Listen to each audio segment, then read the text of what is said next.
Amado, se eu te perguntasse hoje, vai tudo bem com a humanidade?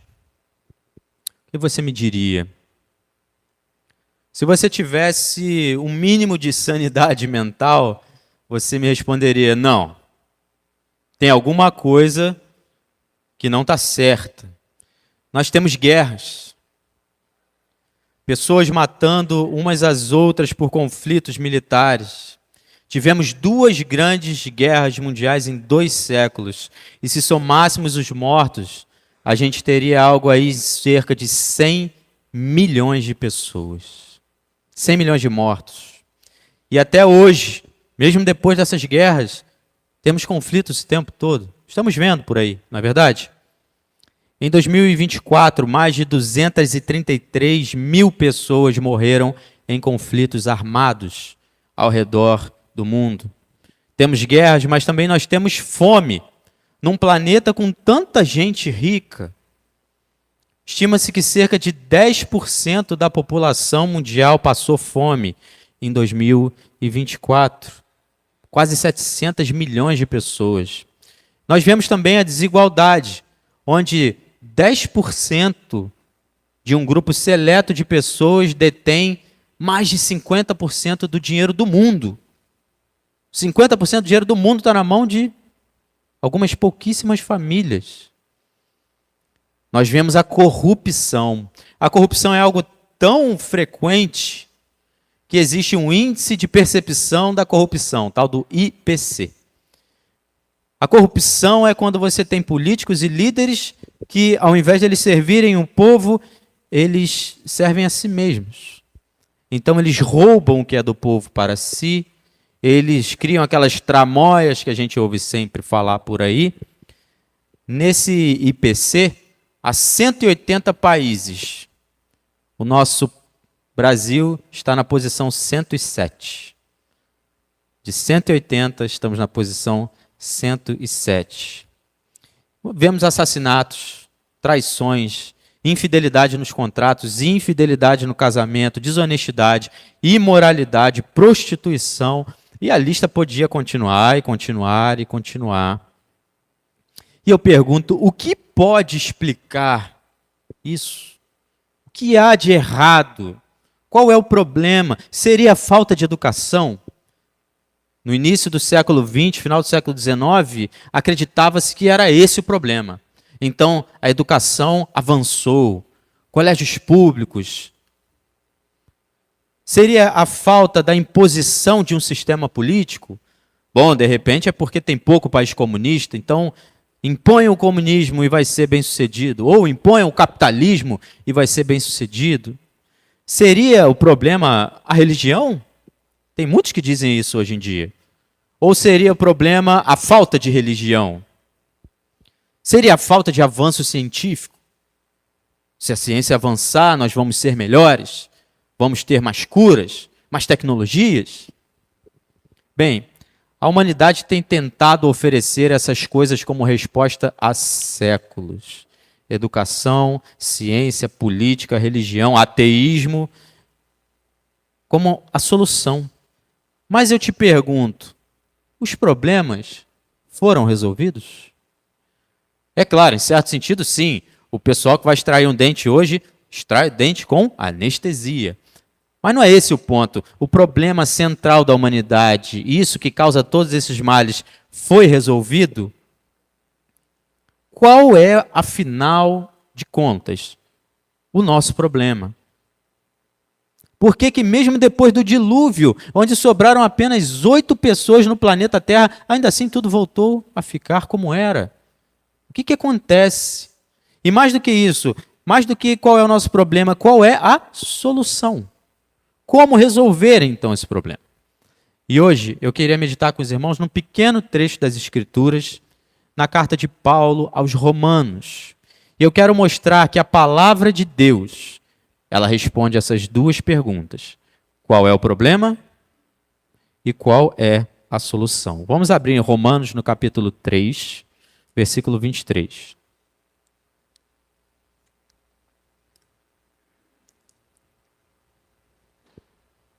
Vamos ler até a primeira parte do versículo 25. Porque todos pecaram e destituídos estão da glória de Deus, sendo justificados gratuitamente pela sua graça, pela redenção que há em Cristo Jesus, ao qual Deus propôs para propiciação pela fé no seu sangue.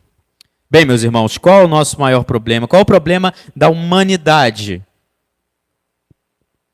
Todos pecamos. Nós pecamos. Essa é uma verdade simples, não é? E até muita gente, a maioria esmagadora da humanidade, aceita essa verdade de que somos pecadores. Ela é uma verdade um tanto simples de entender, mas poucos realmente param para meditar no que significa essa pequena frase: somos pecadores. Então, para a gente se aprofundar um pouco nessa ideia, eu quero que nós pensemos em 5 perguntas a respeito do pecado.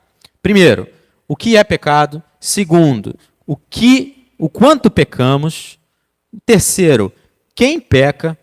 Em quarto, qual é a consequência do pecado? E em quinto, podemos consertar essa situação? Então, em primeiro lugar, o que é pecado? Semana passada, se eu não me engano, semana retrasada, meu pai, também chamado de Pastor Paulo, ele trouxe na quarta-feira uma exposição do Salmo 51. E ali Davi fala uma coisa que quando meu pai falou, eu falei, é isso. Uma definição de pecado, quando Davi fala, pequei contra o céu e perante ti, fiz ao que os teus olhos era mal.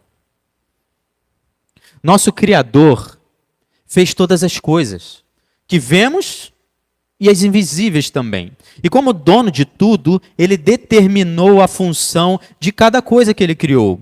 Como tudo funcionaria da forma correta e boa. Ele fixou a forma como deveríamos agir no nosso relacionamento com ele, nosso relacionamento vertical, e como deveríamos agir em relação ao nosso relacionamento uns com os outros, o nosso relacionamento horizontal. O pecado, em primeiro lugar, é essa afronta a Deus, que olha nos olhos de Deus e fala assim, não, eu vou fazer do meu jeito, eu quero fazer do meu jeito, e não vai ser o Senhor que vai me impedir, e acabou. É desobediência a Deus, é não aceitar os seus mandamentos de como relacionar-se com Ele e com o próximo. O que o mandamento nos exige? Amor. Amor a Deus. Amor ao meu próximo, seja ele quem for. E o que nós fazemos? Qual é a nossa resposta? Nós somos egoístas. Nós somos maus. Nós agimos como loucos. Deus nos deu, resumidamente, 2 grandes mandamentos. Ame o Senhor teu Deus com toda a tua força, com todo o teu entendimento. E ame o seu próximo como a ti mesmo. E o que nós fazemos? Ignoramos. No máximo a gente até olha e fala, poxa, legal a ideia, gostei do conceito. Mas aí vai viver a vida como se isso fosse, sabe, como se fosse um conto de fadas. Um negócio que você ouve assim, bacaninha, mas não muda a sua vida. É isso que nós fazemos. O que o Senhor diz em sua lei? Não tenham outros deuses. Eu sou o Deus de vocês. Temos visto isso em Oséias, né? Na EBD. Nós criamos os nossos próprios deuses. Buscamos a alegria, o nosso sentido, a nossa razão de viver em outras coisas. E deixamos o nosso Criador de lado. Eu preciso de saúde, dinheiro e paz. Não preciso do Senhor. Bom, se o Senhor prometer que vai me dar essas coisas, de repente eu até te sirvo. Mas não é o Senhor que eu procuro o meu bem, né? Não. Estou querendo uma condição melhor para minha família. O Senhor diz, honrem os seus pais. E quantas vezes nós tratamos os nossos pais como tolos, como peso. Quantas vezes não reconhecemos o trabalho e o quanto eles se sacrificaram por nós. O Senhor diz, não adulterem. E que faz o ser humano? não respeita o casamento como uma instituição sagrada, pura, indissolúvel. O Senhor diz: não cobicem o que pertence ao seu próximo. E o que o ser humano faz? Deseja o que é dos outros. Se possível, que aquela pessoa perca aquela coisa. Desejamos ter o que Deus não nos deu. E por tabela, a gente ainda fala assim: Senhor, deixa eu falar um negócio. O Senhor devia ter distribuído as coisas de modo melhor. Eu que tinha que ter aquele carro ali. Eu que tinha que ter aquela esposa. Eu que tinha que ter trabalho. Eu que tinha que morar lá. Cobiçamos o que pertence aos outros. O Senhor nos diz: não mintam. Mas nós mentimos. O ser humano mente para se dar bem, para enganar. A gente vê isso em todo lado. Fraudando documentos, mentindo para não ter que lidar com o erro. Quem fez isso aqui? Ih, foi fulano. Por quê? Você fala: não, fui eu vou ter que arcar com isso. Mentimos. Deixa eu te perguntar, você vê isso na sua vida, meu querido? Você percebe que essa é uma realidade sobre você? Eu não estou falando aqui, a gente fala de forma genérica, é claro, mas eu quero que cada um, a cada mensagem, ouça a palavra de Deus como se tivesse você e Deus, Ele falando contigo. Você não é assim, por acaso, também? Não é o seu caso? Ou você é diferente de todos? A verdade é que o ser humano aceita o pecado e a gente até ri, a gente brinca. Existe uma frase que é muito certa: não ria daquilo que faz o Senhor chorar, que faz o Senhor se desagradar. Você já riu de alguma piada imoral no seu trabalho, de repente? Você já torceu pelo bandido no filme? Tem muito filme assim hoje, não é verdade? O ladrão é o herói. A polícia vira o bandido. A gente passa o filme ali: caraca, tomara que a polícia não pegue o homem. Vai, foge, homem. Foge. Isso é distorção satânica. Você já achou lindo Titanic? Cheio de adultério, cheio de prostituição naquele filme. Mas eles nos vendem como se fosse um negócio tão bonitinho. Mas quando você está cheio da palavra, você olha e fala: peraí, aquela mulher não devia estar tendo relação com esse homem? Que isso? Isso não é amor, isso é distorção. Você já riu de brincadeiras em que o pai de família é retratado como um bobão? Isso tudo é pecado, irmãos. Isso tudo é uma distorção da ordem que Deus criou. E, portanto, não deveria ser coisa para a gente rir. Isso é a miséria da humanidade. Meu irmão, meu querido, meu amigo, o pecado é uma coisa muito séria.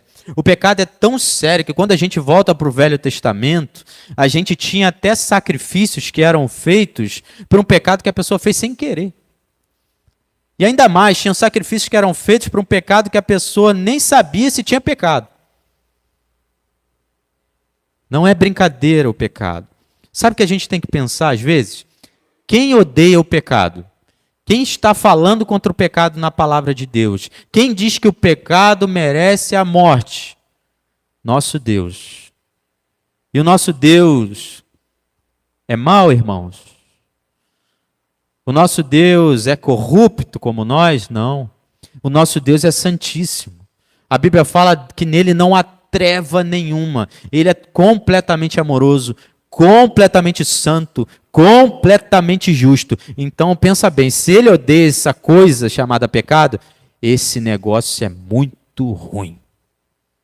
E isso é muito sério. Pensa bem, o que o pecado transformou o homem? Nessa criatura capaz de fazer toda a perversidade imaginável. Então, em primeiro lugar, pecado é fazer o que é mal aos olhos do Senhor. Mas também tem uma outra definição que a gente pode apresentar, que é estar debaixo do padrão que Deus exige. E qual é o padrão que Deus exige? Ora, como ele fez Adão? Adão era perfeito. Adão era justo. Não havia mancha. Esse negócio todo que está entranhado no nosso coração não tinha em Adão. Adão foi criado perfeito. Então, ser justo é estar de acordo com o padrão de Deus. Às vezes a gente fala, ser justo, justificado, vamos falar isso daqui a pouco. Mas o que é ser justo? Às vezes fica meio vago. Eu vi uma definição num livro que eu falei, rapaz, é isso. O autor diz assim, ser justo, essa justiça que Deus exige, é aquele nível de bondade que pode suportar um exame detalhado de Deus, desse Deus que é perfeitamente santo, e ele fala assim, você é bom. É a perfeita obediência, é a bondade em prol da glória de Deus, motivada por um amor puro e zeloso para com Deus e o próximo. É a ação certa, no momento certo e pela razão certa. Olha só. Deus criou Adão assim, mas ele caiu. E depois dele, todos os seus descendentes nasceram pecadores. Agora deixa eu te perguntar, você passaria nesse teste? Deus olhando, o Senhor Altíssimo fixa os olhos na sua vida, no seu coração, nos seus pensamentos, todos eles. Ele vai encontrar ali uma perfeita obediência, ele vai ver que todas as suas ações são feitas por amor a Deus, por amor ao próximo, 100% do tempo, que tudo que você faz, absolutamente tudo, foi feito a coisa certa e na hora certa. Você passaria nesse teste?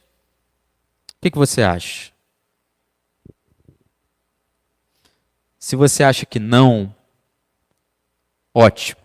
Continue prestando atenção no sermão, porque já já eu vou te oferecer um remédio. Portanto, pecar é fazer o que é mal aos olhos do Senhor. É ser desobediente, é estar debaixo do padrão que Ele exige. Tudo bem, isso é pecado. E o quanto pecamos? Você peca pouco, querido? Isso a gente precisa sempre lembrar que bastou uma desobediência no Éden para que a relação entre o homem e Deus fosse rompida. Nós pecamos o tempo todo. O Senhor Jesus disse em Mateus 15, no versículo 19, do coração do homem, o que sai? O que está? Jesus, me fala, o que está aqui dentro do meu peito? Tudo bem? Maus pensamentos, morte, adultério, prostituição, furtos, falsos testemunhos e blasfêmias. Mensagem dura. Isso é o que está dentro do nosso coração. Em Romanos 7 nós vemos Paulo falando, porque não faço o bem que quero, mas o mal que não quero, esse faço. Acho então essa lei em mim, quando eu quero fazer o bem, o mal está comigo. Jeremias fala que o nosso coração é enganoso. E no Salmo 51, Davi chega a falar, em iniquidade eu fui formado, e em pecado me concebeu a minha mãe. Nós pecamos muito, irmãos, meus queridos, mas muito mesmo. Basta um pouquinho da iluminação do Espírito de Deus para que você perceba a maldade que há dentro de si. E isso é a verdade sobre todos nós, que é o pecado, o quanto pecamos. Agora, quem pecou? O texto nos diz, vejamos aí novamente, porque todos pecaram.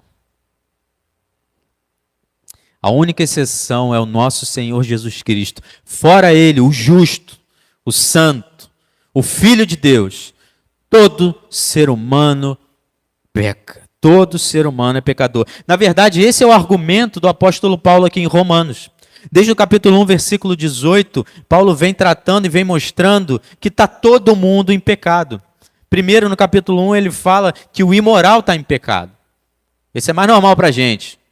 O cara vive na gandaia, vive fazendo besteira, está em pecado, tudo bem. No capítulo 2, ele já fala de alguém que já tem uma conduta bacana, é uma pessoa moral. Paulo fala, também está em pecado. E no capítulo final, no 2 e no 3, ele fala do judeu. Até o judeu, o povo da aliança, Está em pecado também. A conclusão dele está no versículo 19. Olha aí comigo, capítulo 3 mesmo, 3:19. Ora, nós sabemos que tudo o que a lei diz, aos que estão debaixo da lei o diz, para que toda a boca esteja fechada e todo mundo seja condenável diante de Deus. A conclusão de Paulo é o seguinte: a lei mostra para você, você é pecador. E você vai falar o que diante de Deus? Ah, mas eu peco menos do que eu... Não, todos na mesma condição. Vocês lembram da história da mulher adúltera? Quando o Senhor fala para aqueles que queriam apedrejá-la: quem não tiver pecado, atire a primeira pedra. Pois eu te digo que se toda a humanidade estivesse naquela cena, todos deveriam ter a mesma reação, largar sua pedra no chão e ir embora. Nesse sentido, meus amados, todos estamos no mesmo barco, embora em graus de maldade diferentes. Isso é verdade, tá? Então, o político ladrão, como foi mencionado pela manhã, o publicano, é pecador. Mas o pai de família honesto, fiel e bom cidadão também é pecador. O adolescente mergulhado na pornografia, nas drogas, é pecador. Mas o adolescente educado e obediente, bonzinho aos pais, também é pecador. A mulher que vende o seu corpo para ganhar dinheiro é pecadora. Uma mulher respeitosa e de família também é pecadora. Todos olhamos para dentro de nós mesmos e vemos essa doença, essa praga entranhada em nossos ossos, entranhado em nosso DNA, porque demais que a gente... Eu lembro que meu pai usou essa ilustração uma vez, eu acho. Existe um filme, Homem-Aranha 3, lá dos anos 2000, que o Homem-Aranha caiu tipo um alienígena preto que ia cobrindo ele, e ele tentava tirar aquilo de dentro dele, e não saía de jeito nenhum aquele troço. Assim é o pecado dentro de nós. Todos pecamos. Em quarto lugar, qual é a consequência do pecado? O texto traz aqui para nós: todos pecaram e destituídos estão da glória de Deus. Outras versões trazem carecem da glória de Deus. Esse termo destituídos da glória de Deus tem várias interpretações para ele. E enquanto eu estudava, eu falei, caramba, é interessante trazer para os meus irmãos todas essas interpretações, as principais, né? Porque elas se somando, elas dão profundidade a esse quadro, sabe? Então, destituídos estão da glória de Deus significa que os seres humanos, tudo depois da queda, tá? Depois que pecamos, depois da queda, ele fracassa em prestar a glória que é devida a Deus. Nosso Senhor merece o amor, gente. Ele merece o nosso respeito, ele merece obediência, ele merece que a gente esteja aqui cantando com toda a nossa força, ele merece que a gente se sacrifique, mas o ser humano faz o quê? Despreza o Senhor. Se coloca no centro da sua vida, assenta no trono e fala, sirvam-me. Em segundo lugar, todos perdemos a glória que Deus preparou. Perdemos acesso àquela glória que Ele prometeu. Estamos destituídos da glória do Pai. E depois da queda, o homem perdeu a perfeição que ele tinha. Lembra? Fomos criados à imagem e semelhança de Deus.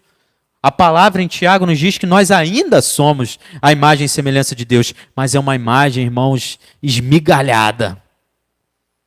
Esmigalhada. Perdemos isso com o pecado. Perdemos a comunhão com o Senhor. Eles estavam no jardim do Éden, caminhando com o Senhor todos os dias e foram lançados fora. E em último lugar, o homem perdeu a aprovação e o louvor que recebia de Deus por andar em perfeição. Não temos mais essa aprovação de Deus. O ser humano perdeu isso. Então vejam, quanta coisa triste depois do pecado. E sabe outra coisa que aconteceu? Sabe outra consequência do pecado? Aquela que a gente vê todo dia. a morte física e espiritual. Romanos 6:23. Porque o salário do pecado é a morte. Isso é outra forma de dizer que a recompensa para aquele, recompensa, né? Baita recompensa. A recompensa para quem peca, morte. Agora a pergunta: podemos resolver isso? Dá para a gente dar um jeito? Dá para a gente se esforçar e resolver essa situação? Deixa eu perguntar de outra forma.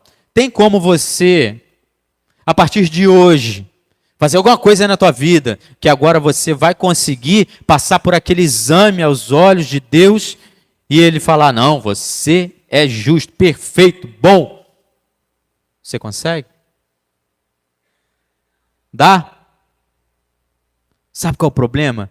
Eu estou vendo irmãos aqui balançando a cabeça. Não, não dá. Só que isso é simplesmente terrível. Isso não é uma verdade boba. Tipo assim, você está condenado por causa que você é pecador. E não tem como deixar de ser pecador. Ou seja, a situação é horrível. É terrível. Então, não há esperança. Não há esperança alguma. Enquanto você olhar para você, na autoridade da palavra eu te digo um redondo não. Não existe esperança para você. Enquanto você estiver confiando e dependendo de si mesmo. E é nesse momento que você que ainda não conhece o Senhor Jesus, você deveria estar em angústia agora. Porque essa notícia é pior do que se eu falasse que você perdeu seus pais, que destruíram a sua casa, que a sua mulher faleceu, que amanhã você vai descobrir que você está doente. Isso é pouco perto do que eu estou falando. Pouquíssimo.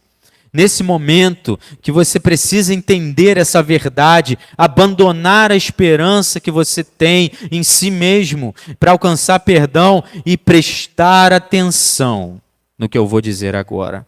Porque, glória a Deus, Ele abriu um caminho.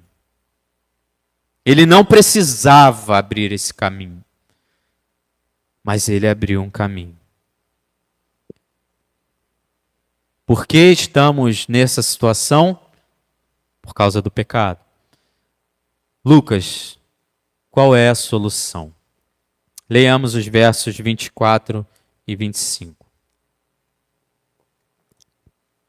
Sendo justificados gratuitamente pela sua graça, pela redenção que há em Cristo Jesus, ao qual Deus propôs para a propiciação pela fé no seu sangue. A solução de Deus é desenvolvida por Paulo aqui apresentando 3 grandes doutrinas. 3 grandes ensinamentos que falam diretamente sobre a salvação que Deus deu. Quais são elas? Justificação, redenção e propiciação. Oh, meus amados, eu me pergunto quem aqui poderia me explicar cada uma dessas agora? Quem poderia me explicar cada uma dessas doutrinas agora? Como a gente vai ver aqui, não é algo abstrato, algo sem graça, você está estudando um negócio que não tem nada a ver com a tua vida. Isso aqui está falando da salvação do Senhor para a sua vida, meu irmão. Na Bíblia a doutrina não é balela, não é coisa boba, não é coisa que, não faz muita... Não, é essencial, é vida. Então vamos lá, justificação. O versículo começa, sendo justificados. Ora, justificar é um tanto simples. É declarar que alguém é justo. Justo naqueles termos lá que a gente acabou de ver. Impecável. Imaculado. 100%. Nós vimos que nós não somos, né? Vimos que não somos. Mas o que a Bíblia nos está dizendo é que o Senhor faz com que pessoas que não são justas em si mesmas sejam declaradas justas. E ao nos dizer isso, Paulo faz 2 afirmações importantes. A primeira aqui, sendo justificados gratuitamente. Sabe o que isso quer dizer? que a justificação é gratuita, ou seja, não é algo que dá para pagar. O dinheiro compra tudo? O dinheiro pode te comprar uma viagem para o Caribe amanhã. O dinheiro pode te comprar uma casa maneira, um carro sensacional, mas o dinheiro não pode comprar justificação para a sua alma. Segunda coisa, sendo justificados gratuitamente pela sua graça. Ou seja, a justificação é algo que não se recebe por merecimento. Não é uma barrinha que você vai enchendo até que Deus fala, agora ele completou a barrinha, justificado. Não, não tem como merecer a justificação. Mas então, tudo bem, Lucas, entendi. É de graça, é pela graça, mas como que a gente é declarado justo? Como é que é isso? E aí que a gente vê o bendito nome aparece. Aquele nome que a gente canta, aquele nome que a gente diz que é o nome que está acima de todo nome. Que a gente canta, quão lindo esse nome é. Ele aparece no verso 24. Sendo justificados gratuitamente pela sua graça, pela redenção que há em Cristo Jesus. Então aqui nós temos a segunda palavra, redenção. Nele somos redimidos. Mas o que quer dizer redenção? Redenção é um termo que tinha muito sentido lá no primeiro século. E o principal sentido dele é assim, havia escravidão naquela época, não tem nada a ver com a escravidão negra que a gente conheceu no Brasil, era uma escravidão por dívida. Tá? Leandro está me devendo R$2.000, não tem que pagar, vai trabalhar para mim até pagar a dívida dele. Mas havia como você pagar um preço e libertar aquele escravo. Ele passaria a ser alguém livre. E o que o texto está dizendo é que Cristo pagou o preço para libertar do pecado, da morte, do diabo, da falta de esperança, da falta de sentido. Naquela cruz ele derramou o seu sangue. Foi mencionado na oração de quinta-feira, 1 Pedro 3,18. Cristo, como é que eu fui resgatado da minha antiga vida? Com sangue. Qual foi o preço que Cristo pagou? Ele é o dono da prata e do ouro. Sangue. Ele derramou o seu sangue para redimir, libertar pessoas. Tirar pessoas que eram servos de Satanás, nas trevas, morte, e trazê-las para o reino do seu Filho amado. Ser cidadão, que é melhor que ser cidadão do país mais próspero do mundo, é ser membro do reino de Cristo, do Senhor Jesus. Isso que o Senhor Jesus comprou naquela cruz. E em terceiro lugar, nós vemos no versículo 25, ao qual, se referindo a Jesus, Deus propôs para a propiciação pela fé no seu sangue. Agora piorou mais ainda, né? Justificação e redenção até vai. Propiciação parece palavrão.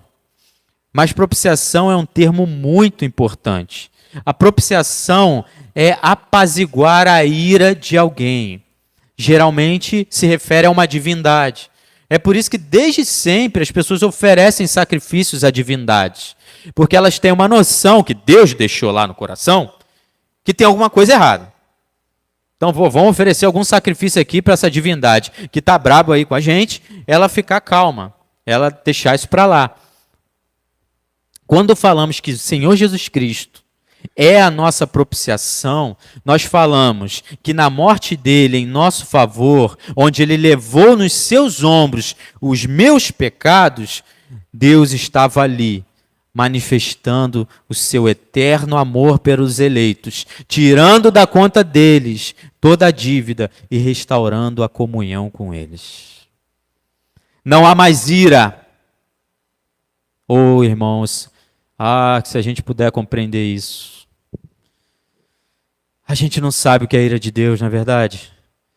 Não há mais ira. Não há mais separação. O Pai abriu um caminho para si mesmo. Nós merecíamos a ira, mas Ele nos deu graça. Ele só pôde nos oferecer isso porque seu Filho amado se entregou por nós. É por isso que no versículo 26 aqui, seguindo, fala que o Pai é justo e justificador.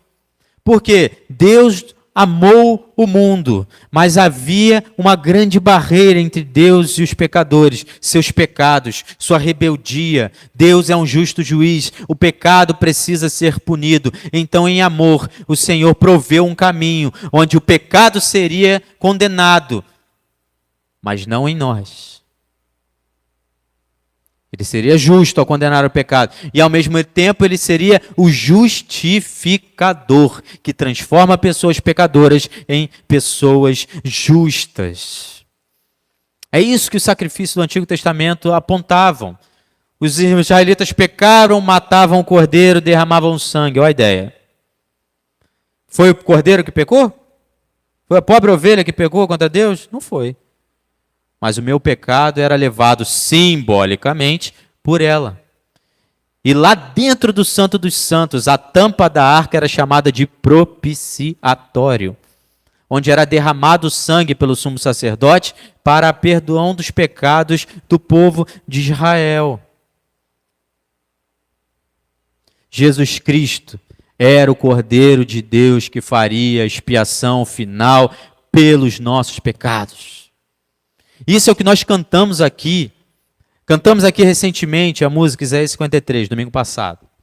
O coro diz assim: a oferta pela culpa ele ofereceu. Ele quem? Jesus. Para satisfazer o Criador, ele morreu. Como assim satisfazer o Criador? A ira. A ira que era reservada para mim deveria ser derramada. Mas ele que recebeu a ira no meu lugar. Para que a sua luz em nós pudesse brilhar, o Filho do amor se entregou em nosso lugar. Agora, muito cuidado aqui. Tem muita gente que pega essa ideia e fala assim, tá vendo? Deus queria lançar a gente no inferno, o Pai, Ele não nos amava. Aí veio Jesus. Jesus se colocou no meio e falou, eu vou morrer por eles. Aí o Pai vai passar a amá-los. Não. Quem enviou o Filho? Que diz o famoso João 3,16? Deus amou o mundo, de tal maneira que enviou o seu Filho. Foi o Pai que enviou o Filho. Vejam, a cruz não foi o que levou o Pai a te amar. O amor do Pai fez com que a cruz existisse. Porque o Pai amou o mundo, o Filho veio morrer para oferecer a salvação a todos. O Pai e o Filho atuaram para comprar a nossa salvação. Quem somos nós, meus irmãos? Nós estamos falando daquele que é o Alfa e o Ômega. Aquele que era, que é e que há de vir. Aquele que é eterno. Aquele que habita em luz inacessível. O glorioso, o bendito. Ele quis nos salvar. Lucas, você pode simplificar um pouco isso aí para mim? Posso. O texto está dizendo que Deus enviou seu Filho a esse mundo para salvar pecadores. Essa gente ruim, que mora nesse mundo ruim. Todos nós. A salvação foi conquistada por Jesus na cruz. Ele salva por meio do seu sacrifício. Quando ele morreu, levou o pecado no nosso lugar. Ele cancelou a ira que era reservada para nós. Isso é a propiciação. Nós não fomos destinados para a ira. 1 Tessalonicenses 5, 9, 10 é um texto lindo. Ele fala assim, Deus não nos destinou para a ira. Ó, tem uma ira. Deus não nos destinou para a ira. É mesmo? E para que Deus me destinou, Paulo? Me conte.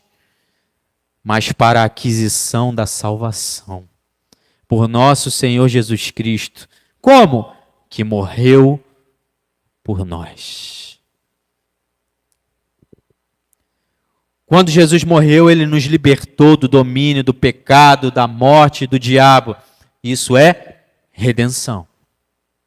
E aí ele pegou aquele povo injusto, mau, e declarou justo. E isso é a justificação.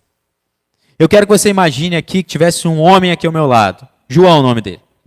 João acabou de se converter. João era culpado pelos seus pecados, pecador. Ele não passaria naquele exame. Deus olharia para o coração de João e veria só desgraça, só miséria. Acontece que Cristo levou os pecados dele. E de agora em diante, em Cristo, esse homem é declarado justo diante de Deus. Isso é a justificação. Agora, ele era escravo do pecado, preso a Satanás, preso a esse mundo. Então, Cristo morre por ele, liberta ele, para agora ser servo de Deus e não do diabo. Isso é redenção. E por fim, ele era um homem que provocava a ira de Deus de dia e de noite com seus pecados, mas Deus enviou seu Filho ao mundo para levar sobre si os pecados dele, e assim agora ele tem comunhão com Deus. Deus é por ele, como o irmão Salomão cita esse texto sempre, Deus é por nós. Deus só é por nós porque Cristo fez propiciação em nosso lugar. Então veja, vamos resumir isso aqui. Justos aos olhos de Deus, comprados para fazer parte do reino dele, tendo o Deus Todo-Poderoso a nosso favor para sempre. Foi isso que nosso Salvador comprou naquela cruz. Mas uma pergunta final aqui precisa ser respondida. Então todos estão salvos? Não. O que é necessário fazer? O que é necessário para que esse sacrifício valha para mim? Você está falando que o sacrifício, tem gente aqui que já é salvo, sacrifício vale. Como é que ele vale para mim, então? O texto responde, versículo 25 de novo. Ao qual Deus propôs para a propiciação pela fé no seu sangue. O que você precisa fazer para que esse sacrifício maravilhoso seja seu? Crer. Você precisa crer. É pela fé no sangue de Cristo. Mas como assim fé no sangue de Cristo? Outra maneira de dizer isso seria que quando você crê que quando ele morreu, ele fez tudo que era necessário para a sua salvação, porque ele carregou sobre os ombros dele a sua culpa e comprou para você a justiça que você não tem. Isso é o Evangelho.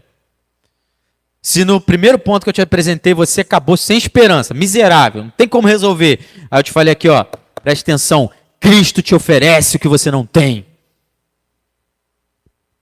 Pela fé. É incrível isso, porque eu pequei, mas ele sofre pelos meus pecados. Ele foi perfeito, mas ele atribui para mim a sua perfeição. Por isso que somos justos diante de Deus. Não pelo, então agora eu converti e agora eu sou 100% obediente. Não. A gente veste as roupas do nosso Senhor Jesus Cristo. No céu nós vamos ser perfeitos. De fato. Mas aqui nós já somos considerados justos pela fé em Jesus Cristo. Lucas, mas que mensagem estranha. Essa é a mensagem do Evangelho.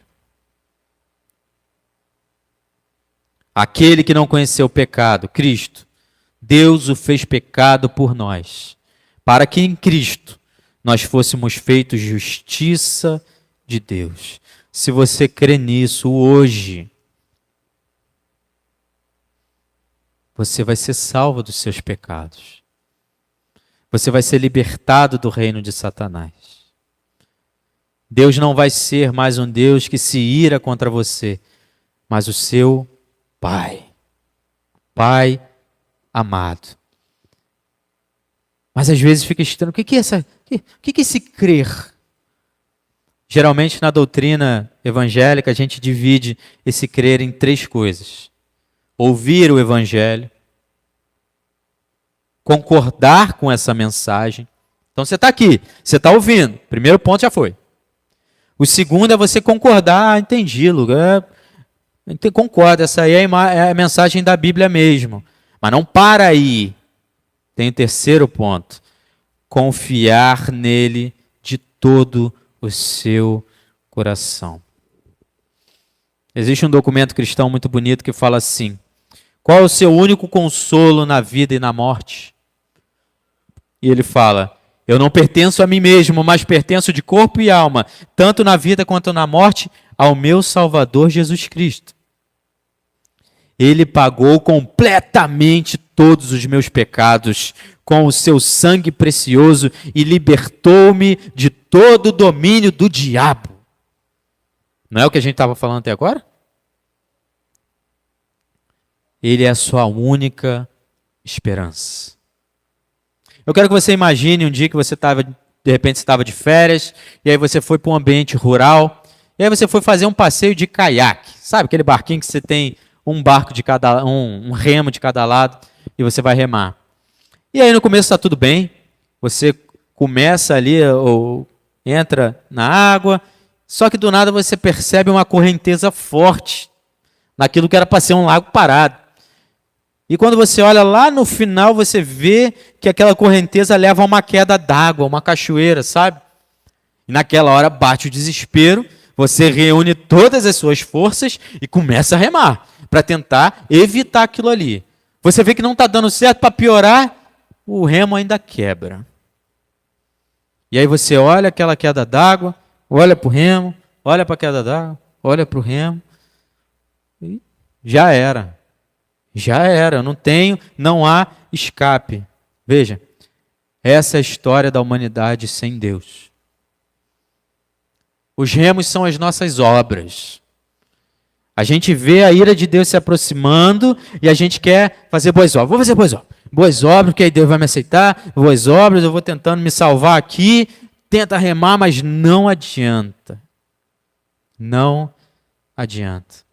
O único caminho ali seria gritar por socorro. Como Pedro, quando estava afundando, ele olhou para o Senhor e falou: Senhor, salva-me. Ah, meu amigo, faça essa oração hoje. É tão simples. Faça essa oração hoje. Seu único caminho é olhar para Cristo e clamar por salvação. Enquanto você tentar remar com as suas forças, largue esse remo. Clame por Jesus, só Ele pode te salvar. Veja, a Bíblia diz: o machado está posto à raiz das árvores. Essa é uma cena meio sinistra, né? Sinceramente. Tem uma árvore ali, você bota o machado ali na raiz. Tipo assim. É por isso que a gente insiste em pregar o Evangelho. Em certo sentido, o machado está sobre a vida de todos nós. Quem garante que a gente vai estar vivo amanhã, meu povo? Quem garante que o Senhor não volta amanhã, meu povo? Então nós insistimos. Para que você se converta. Essa noite, preste atenção nisso. Se essa noite não servir para a sua salvação, ela servirá para aumentar a sua condenação. Lá no dia do juízo o Senhor falará: lembra daquele rapazinho, ele ensinou e você não ouviu. Você não ouviu, então não faça isso. Se arrependa, clame por Jesus, guarde essa oração na sua cabeça. Faça ela agora, faça ela em casa, faça ela em qualquer lugar, só faça de coração. Jesus, salva-me. E eu queria terminar com uma aplicação também para os nossos irmãos. Falamos nas últimas 2 semanas, né, irmão Moza, sobre a importância de lembrar-se. Querido irmão, não se esqueça do Evangelho. No momento que você esquecer, cara, eu era um pecador e Deus desceu da glória para me salvar, foi humilhado, o Pai me escolheu desde a eternidade e o Filho foi crucificado no meu lugar e o Espírito Santo pegou e fez eu ver isso tudo. Glória a Deus nas alturas. No momento que você esquece isso, a sua vida fica apática, fria e sem graça. Não se esqueça do Evangelho. Não se esqueça. Esquece até de botar o tênis para ir trabalhar, mas não esquece do Evangelho. Então, meus amados, hoje nós vimos que todos nós, absolutamente todos nós, pecamos. E é por isso que o mundo está esse caos e vai piorar.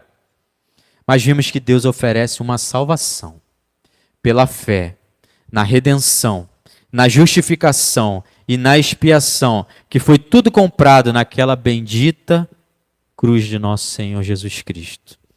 Você vai sair daqui hoje crendo? Vou repetir. Você vai sair daqui hoje crendo, justificado, redimido, em paz com Deus? Ou você ainda vai sair daqui em seus pecados para enfrentá-lo como juiz? Vamos orar. Nosso Deus bendito, obrigado por essa salvação maravilhosa que o Senhor nos deu. Ó Senhor, louvado seja o seu nome de eternidade a eternidade.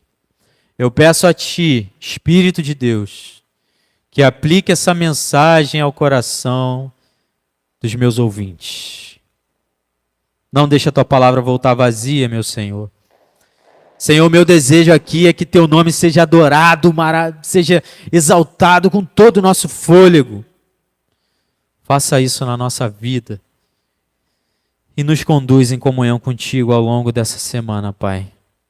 É o que te peço, em nome do nosso Senhor Jesus Cristo. Amém.